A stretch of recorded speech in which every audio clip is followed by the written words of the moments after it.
노스트라다무스는 미래의 환영을 보았을 때 그것이 권력자들의 손에 들어가 역사를 왜곡하거나 자신을 이단으로 몰아넣을 것을 두려워했습니다.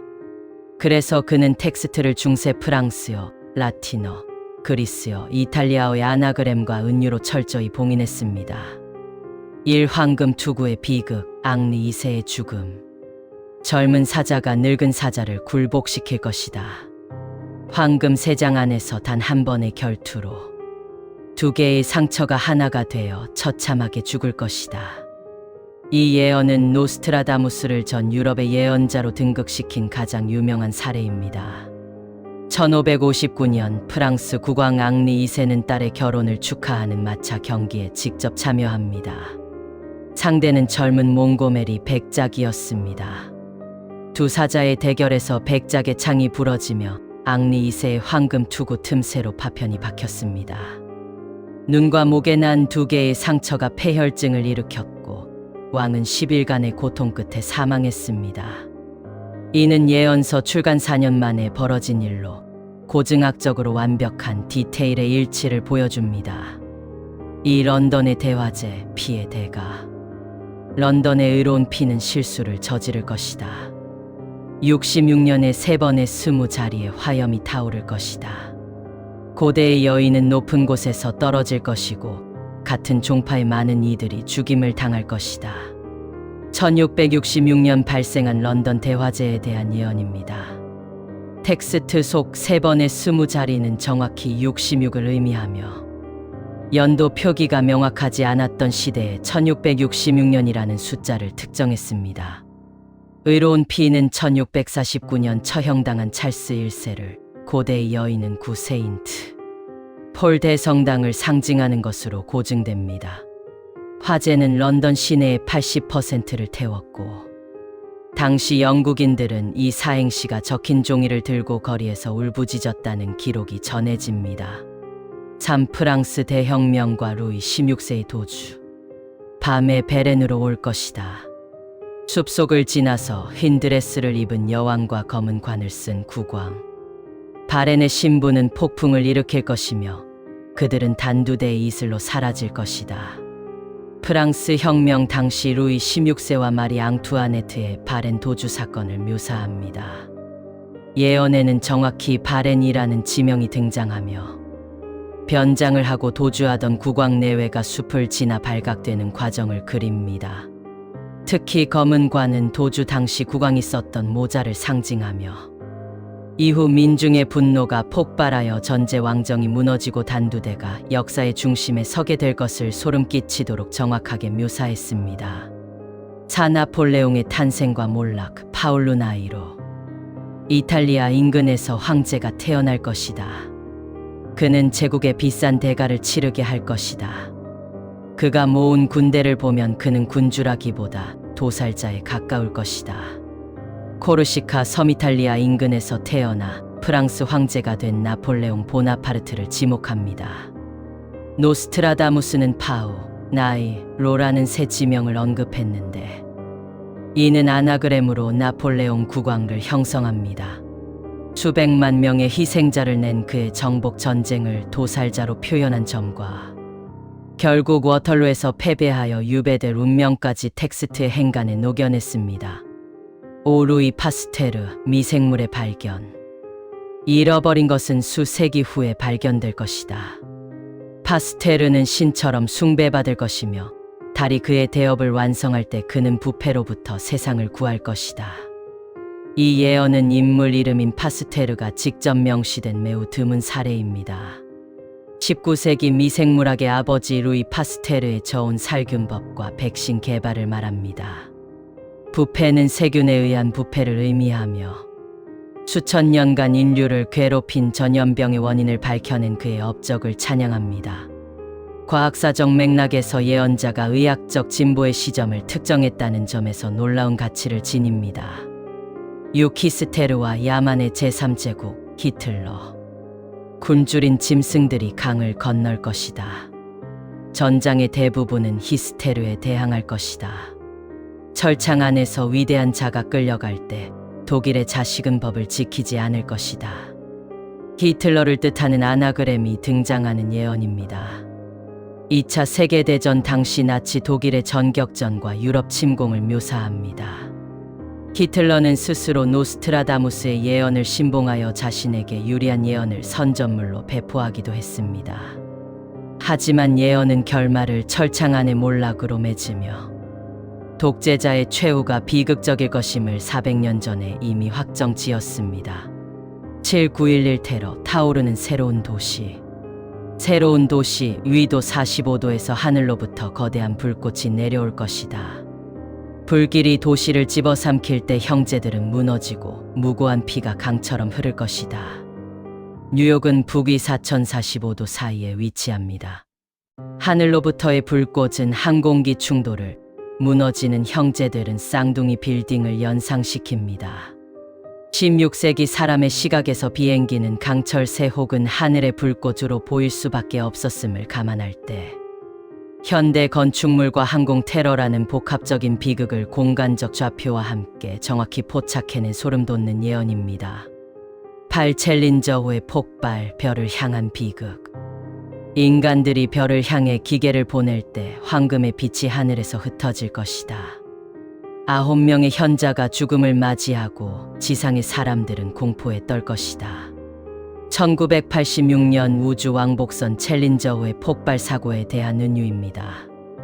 우주를 향한 인류의 도전이 화염으로 화하는 순간을 묘사합니다. 실제 탑승객 수와 예언 속 숫자의 미세한 차이는 해석의 여지가 있으나 하늘에서 기계가 흩어진다는 시각적 고증은 현대 우주공학 사고의 참상을 그대로 재현합니다. 9 히로시마와 나가사키, 두 번의 태양. 항구 부근의 두 도시에서 이전에 본 적 없는 재앙이 일어날 것이다. 굶주림과 역병이 지배하고 강철로 된 사람들은 신에게 구원을 부르짖을 것이다. 핵무기의 등장을 예고한 예언입니다. 일본의 항구 도시인 히로시마와 나가사키에 떨어진 원자폭탄은 두 개의 태양과 같은 섬광을 내뿜었습니다. 폭발 직후 발생한 방사능 피폭과 도시 전체에 초토화는 인류가 처음으로 자멸할 수 있는 힘을 가졌음을 보여주었습니다.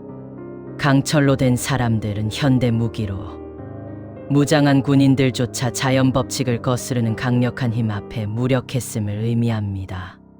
10 다이애나 비의 죽음, 장미의 추락. 위대한 여인의 죽음, 장미는 밤의 길목에서 꺾일 것이다.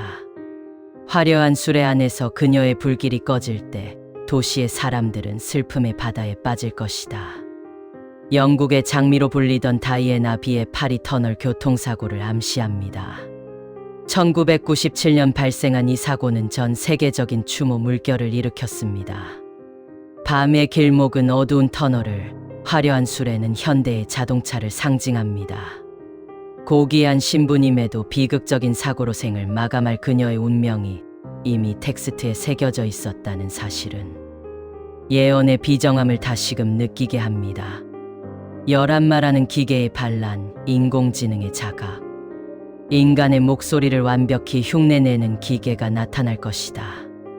영혼이 없으나 지혜를 가진 자가 창조주를 조롱할 때 성벽은 안으로부터 무너지고 사람들은 눈 없는 통치자를 따를 것이다.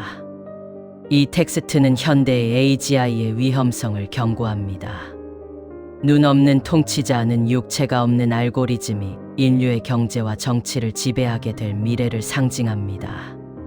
고증학적으로 이는 인류가 스스로 만든 기술의 의사결정권을 양도함으로써 겪게 될 존재론적 위기를 뜻합니다. 기계가 인간의 감정을 시뮬레이션하고 영혼을 가졌다고 선언하는 순간 인류 문명의 주도권은 기계로 넘어가게 될 것입니다. 12 바다의 끓음, 기후 임계점과 대이주. 태양의 분노가 바다를 끓게 하고 물고기들은 삶아져 수면 위로 떠오를 것이다. 섬들은 지도에서 지워지고 붉은 대지를 찾아 북쪽으로 떠나는 무리의 발소리가 대지를 울릴 것이다. 지구온난화와 해수면 상승에 대한 직설적인 예언입니다.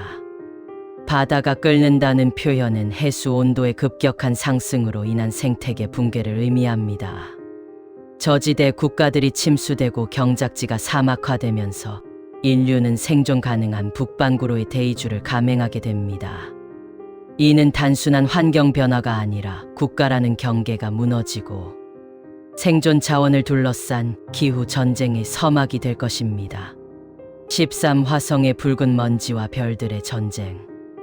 화성이 빛을 발하고 인류가 별들 사이에 둥지를 틀 때 형제 행성 간의 증오가 하늘을 뒤덮을 것이다. 보이지 않는 광선이 함선들을 파괴하고 우주는 거대한 묘지가 될 것이다. 일론 머스크의 화성 이주와 우주 식민지 건설을 예고하는 대목입니다. 인류가 다행성 종족이 되었을 때 지구 본토와 화성 식민지 간의 정치적 갈등이 발생할 것임을 고증합니다. 보이지 않는 광선은 현대의 레이저 병기나 전자기 펄스 EMP를 연상시키며 지상을 넘어 우주 궤도에서 벌어질 미래 전쟁의 참혹함을 400년 전에 이미 묘사했습니다. 14. 유전자 편집과 신인류의 탄생, 키메라의 등장. 손으로 만질 수 없는 것을 만지게 되고 인간의 살점에 짐승의 지혜가 섞일 것이다. 태어나지 않은 아이들이 부모를 고르고 병 없는 자들이 지배하는 차가운 세상이 올 것이다. 유전자 가위 기술과 맞춤형 아기에 대한 경고입니다. 부모를 고른다는 표현은 유전적으로 설계된 태아를 의미하며 이는 부의 격차가 생물학적 신분 격차로 이어지는 시대를 암시합니다. 질병을 정복한 우월한 인류와 자연적인 인류 간의 갈등, 그리고 인간과 동물의 유전자를 섞는 키메라 실험이 가져올 도덕적 파국을 고증합니다. 15. 두 개의 태양, 핵융합 에너지 혹은 핵폭발. 하늘에 두 개의 태양이 나타나고 밤이 낮처럼 밝아질 것이다. 위대한 자들이 기뻐할 때 대지는 타오르고 찬란한 빛은 인류에게 축복인 동시에 저주가 될 것이다. 인류의 꿈인 핵융합 에너지, 인공 태양의 성공을 뜻하는 동시에 그 통제에 실패했을 때의 위험성을 중의적으로 표현합니다. 두 개의 태양은 밤을 지우는 혁명적인 에너지가 될 수 있으나 전쟁에서 사용되는 수소폭탄의 섬광일 수도 있습니다. 기술적 정점이 인류를 영원한 번영으로 이끌지 아니면 자멸의 길로 인도할지에 대한 갈림길을 묘사합니다. 16. 전염병의 진화, 보이지 않는 벌레들의 행질. 약으로 다스릴 수 없는 작은 벌레들이 도시를 휩쓸 것이다. 의사들은 도망치고 공기는 독이 될 것이며 사람들은 서로를 만지는 것을 죽음처럼 두려워할 것이다. 항생제가 통제하지 못하는 슈퍼박테리아나 유전적으로 조작된 신종 바이러스의 위협을 뜻합니다. 코로나19 이후 더욱 강력해진 변종들이 인류의 면역 체계를 무너뜨리는 시나리오입니다. 서로를 만지는 것을 두려워한다는 표현은 사회적 거리두기의 극단적 형태를 의미하며 기술이 아무리 발전해도 생물학적 위협 앞에서 인류는 다시 원시적인 공포로 돌아갈 것임을 시사합니다. 17. 가상 세계로의 도피, 꿈속의 제구. 사람들은 현실의 대지를 버리고 빛으로 만든 방 안에서 살 것이다. 그곳에서 왕이 되고 신이 되나 육체는 썩어갈 것이며 보이지 않는 사슬이 그들의 영혼을 구속할 것이다. 메타버스와 뇌 컴퓨터 인터페이스 기술의 종착지를 예언합니다. 가상현실이 실제 현실보다 더 매력적으로 변하면서 인류는 육체적 활동을 중단하고 의식을 디지털 공간에 가둡니다. 고증학적으로 이는 인류의 육체적 퇴화와 디지털 독재 시스템에 의한 정신적 노예화를 경고하는 강력한 메시지입니다. 18. 암호화폐와 경제의 증발. 금과 은은 가치를 잃고 보이지 않는 종이와 숫자가 세상을 지배할 것이다. 하루아침에 부자가 거지가 되고 대궐 같은 집들이 버려질 때 진정한 가치는 빵 한 조각에 머물 것이다. 중앙화된 금융 시스템의 붕괴와 디지털 자산의 혼란을 뜻합니다. 실물 자산이 힘을 잃고 복잡한 숫자가 부를 결정하는 시대를 묘사합니다. 이는 하이퍼 인플레이션이나 사이버 테러로 인한 금융망 마비 시나리오와 연결되며 인류가 가장 기본적이고 원초적인 가치의 중요성을 다시 깨닫게 되는 고난의 시기를 예고합니다. 19. 신의 입자 실험과 차원의 균열. 거대한 고리 안에서 입자들이 춤을 출 때 하늘의 문이 열리고 끔찍한 것이 나올 것이다. 보지 말아야 할 것을 본 대가는 가혹하며 대지는 진동하고 시간은 거꾸로 흐를 것이다. 입자가속기 실험이 초래할 수 있는 우주적 재앙을 암시합니다. 현대 물리학의 정점에서 우주의 근원을 파헤치려는 시도가 예기치 못한 차원의 균열이나 블랙홀을 생성할 수 있다는 것을 말합니다. 시간이 거꾸로 흐른다는 표현은 인과율의 붕괴를 의미하며 인간의 호기심이 감당할 수 없는 우주의 금기를 건드리는 시점을 경고합니다. 20대정화와 7천년의 주기, 문명의 리세. 모든 슬픔이 끝나는 해, 하늘의 불꽃이 대지를 씻어낼 것이다. 7번째 천년이 시작될 때 죽은 자들은 기억에서 사라지고 남은 자들은 빛의 언어로 서로를 축복할 것이다. 노스트라다무스 예언의 최종장입니다. 모든 기술적 재앙과 전쟁을 거친 인류가 비로소 정신적인 대진화를 이루어 빛의 문명으로 이행함을 뜻합니다. 이는 바바 반가의 5079년 종말론과 유사하게 물리적 육체를 벗어난 인류가 우주의 의식과 통합되는 과정을 의미합니다. 멸망은 끝이 아니라 더 높은 차원으로 나아가기 위한 장엄한 리세제의 과정임을 말합니다.